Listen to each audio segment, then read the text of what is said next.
અવારનવાર અમને યુવતીઓને મહિલાઓ પૂછતી હોય છે કે મને પીસીઓડી છે તો હવે મારું શું થશે, શું મારે આખી જિંદગી ગોળીઓ ખાવી પડશે? તો ચાલો આજે પીસીઓડીને લાગતી થોડીક મિથ તોડીએ અને ગેરસમજો દૂર કરીએ. સૌપ્રથમ પીસીઓડી એ કોઈ રોગ કે બીમારી નથી, એ આપણા શરીરનું હોર્મોનલ ઇમ્બેલેન્સ છે જે ડેફિનેટલી કંટ્રોલ થઈ શકે છે. બીજો કોમન મિથ ગેરસમજ જે બધાને હોય છે કે મને પીસીઓડી છે તો શું હું ક્યારેય માતા નહીં બની શકું, મને બાળકો નહીં થાય, એવું કશું જ નથી.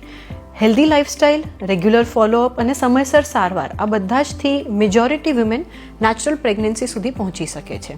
હવે થોડીક રિયાલિટી ચેક કરીએ. પીસીઓડીના લક્ષણો શું છે?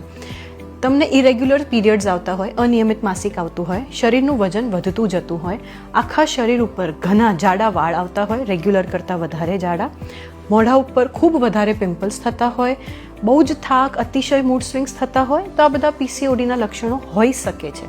પરંતુ આ બધામાં શ્રેષ્ઠ વસ્તુ એ છે કે પીસીઓડીમાં દવાઓ જેટલી જ અથવા એનાથી વધારે મહત્વપૂર્ણ છે તમારી હેલ્ધી લાઇફસ્ટાઇલ. હેલ્ધી લાઇફસ્ટાઇલ આપણને બધાને ખબર છે, રેગ્યુલર કસરત કરવી, 30 મિનિટથી વધારે ચાલવા જવું રોજનું, ફાસ્ટ ફૂડ જે આપણને અતિશય પ્રિય છે એ થોડું કંટ્રોલ કરવું, જંક ફૂડ, કાર્બોનેટેડ ડ્રિંક્સ થોડા ઓછા લેવા, ગળ્યું અને મીઠાઈ પર થોડો કંટ્રોલ કરવો, ક્યારેક ક્યારેક લઈ શકો છો. અને સૌથી મહત્ત્વનું, સ્ટ્રેસ ફ્રી લાઇફસ્ટાઇલ, મસ્ત મોજીલું અને ખુશ મિજાજ જીવવું. તમારા ગૂગલ ડૉક્ટર કરતાં તમારા ગાયનેકોલોજિસ્ટને તમારા વિશે વધારે ખબર છે. એટલે જ્યારે પણ તમને કે તમારા આજુબાજુના કોઈને પણ આમાંથી કંઈ પણ લક્ષણ દેખાય તો ડર્યા વગર તેમનો જલ્દીથી સંપર્ક કરો. સમયસર સમજણ અને સમયસર સારવાર એ જ સ્વસ્થ જીવનનો મુખ્ય મંત્ર છે.